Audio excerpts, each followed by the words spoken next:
So you've complained a lot about boring teams so far, Bazza. Why don't you make up for that and introduce this wonderful Volta team to everyone? Yeah, so Volta have bought a scimitar. They've brought 3 drakes. I love it. I love it. Thank you. Thank you, guys. 3 Gilas and 3 Svipples. So the Gilas, the Svipples, you don't get any credit there.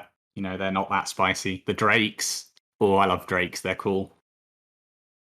And meanwhile, on the Odin's core team, we have their same heavy armor control comp as before, with double Lashak, Armageddon, double Magus, double Deacon, and Skybreaker.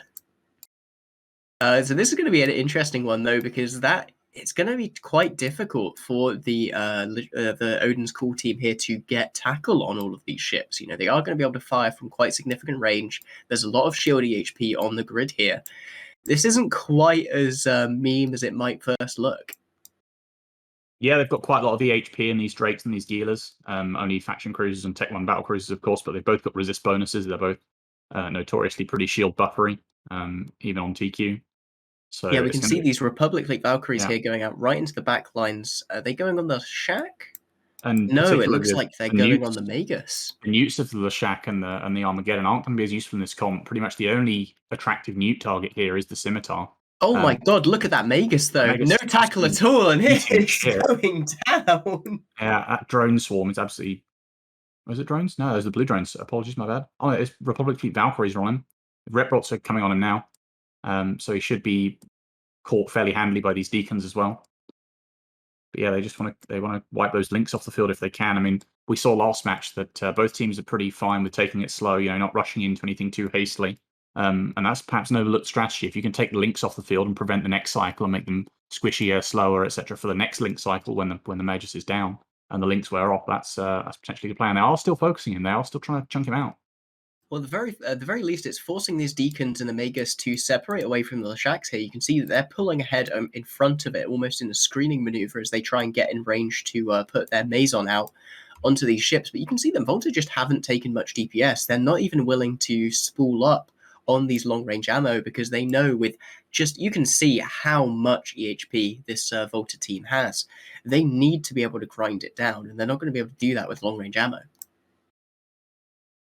Yeah, as well, they've got this increased mobility. They've got the 3 Spipples for screening, so even if they do start chunking them, they're not going to alpha him with the 2 Lashaks. And if they do shoot a Drake, let's say, the Drake can just burn away. He can just go up the other end of the arena and chill out for a bit and get some reps and then come back. So there's not really any kill threat on him at the moment.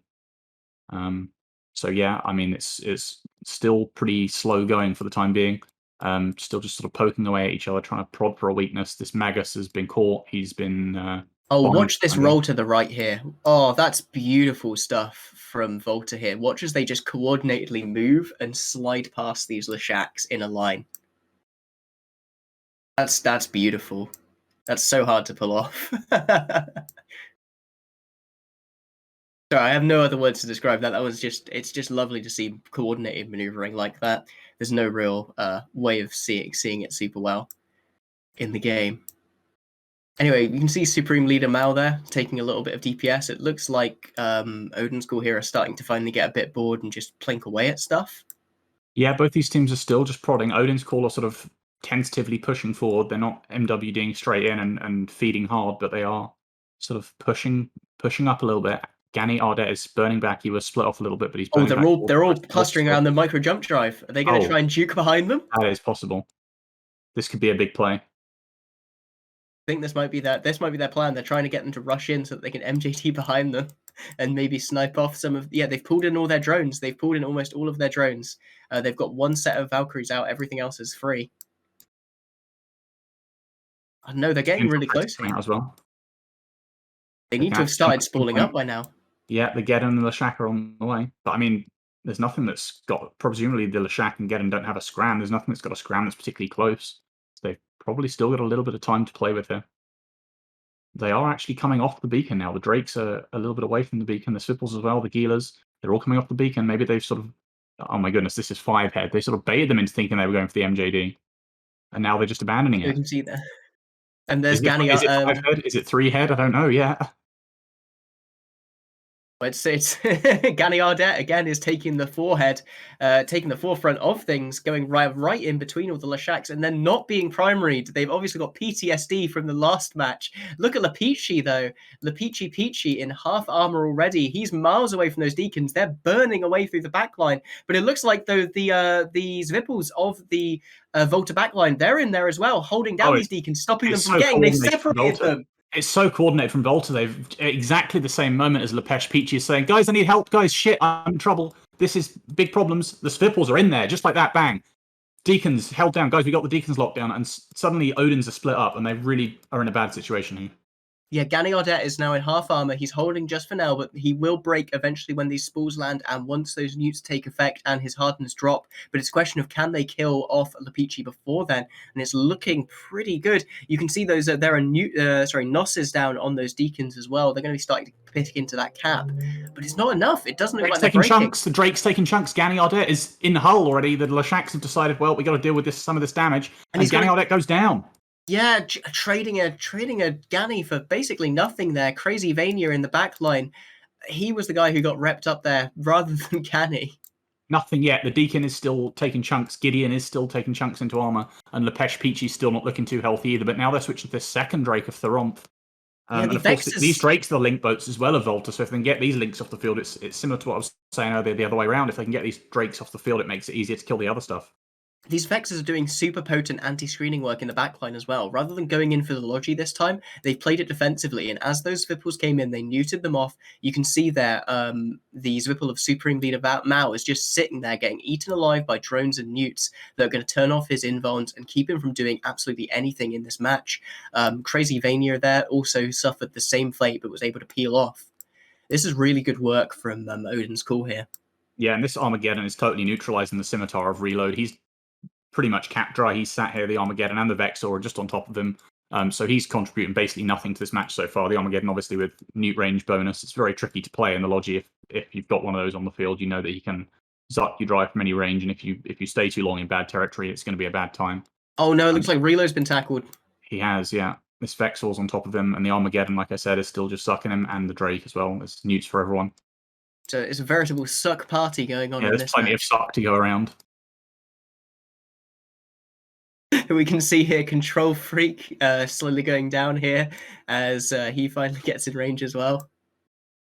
Yeah, it's a kind of a strange situation where the comp that you would think, this comp with the Drakes and the Gilas, is probably less susceptible to newts, but it seems to actually be suffering more in this situation, perhaps because in the last match it's possible that Odins spread their newts too much or put them on suboptimal targets, put them on the Logi instead of the Drekavac, or the other way around, or the Vindis, etc. Too much spreading of newts maybe means they have no effectiveness, whereas if you can say we're going to put all our newts on this really obvious target, there's no capacity for misplay. You know you need to newt the Scimitar. If you've got newts, they're going on the Scimitar or they're worthless, and it makes it a lot easier to sort of play correctly and choose the right option. Yeah, I have to say though, despite using such a meme composition, Volta did come close to turning the match and really getting that momentum in the dive there. There was a point where I thought they really could have won that one. Yeah, I feel like this is Volta sort of playing with their advantage. Remember, they are 1-0 up in the series. They've got a match to spare. I don't think 3 Gilas, 3 Drakes is like an Apex comp. It's very cool, but it's probably not the best. And I think they're just sort of having a bit of fun here, taking it to the final game, making it extra spicy. We'd love to see it. Yeah, and you can see there, Reload surviving for an inordinate amount of time with the 2 Lashaks on top of him, being the true hero everyone knows he is.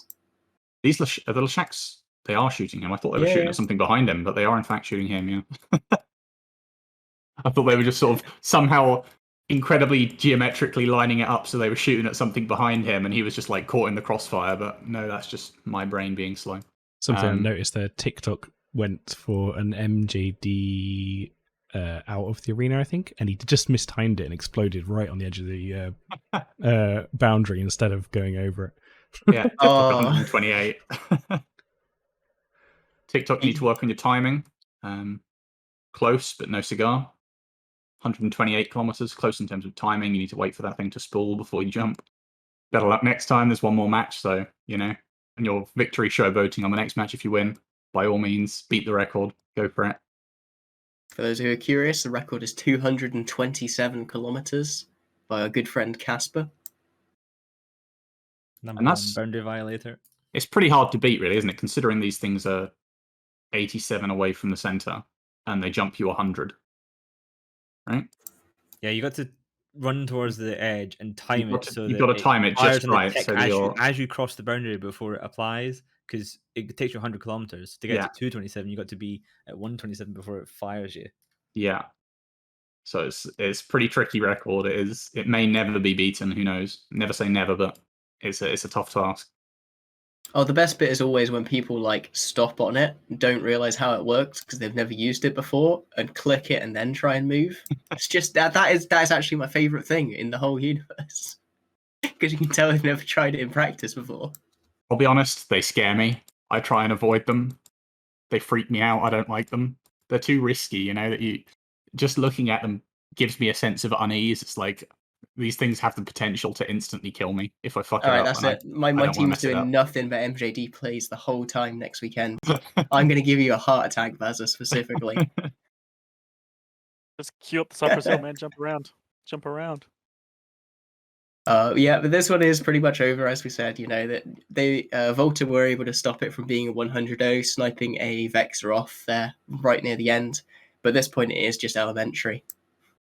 Most importantly, can Volta in this final match, can they bring out another comp that isn't the Sleipnir comp and claim a win? I mean, they won the first match with the Vindicators. They have thrown away their one lead advantage with this one, the interesting one with the Gilas and the Drakes. Fair enough. Can they claim the win without going back to the Sleipnirs? Yeah, it's worth noting as well that, you know, with the static bans, maybe they could have brought a Nighthawk version of this setup, and that would have done, you know, I'm sure exceptionally well. Don't think it fits in the points, but, you know.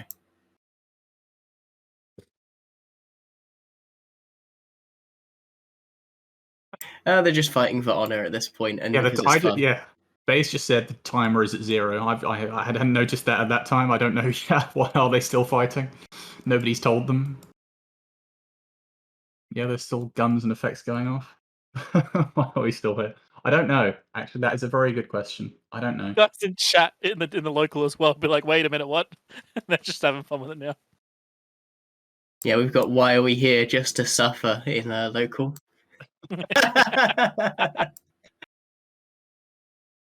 Well, I'll stop you suffering and throw to an ad block.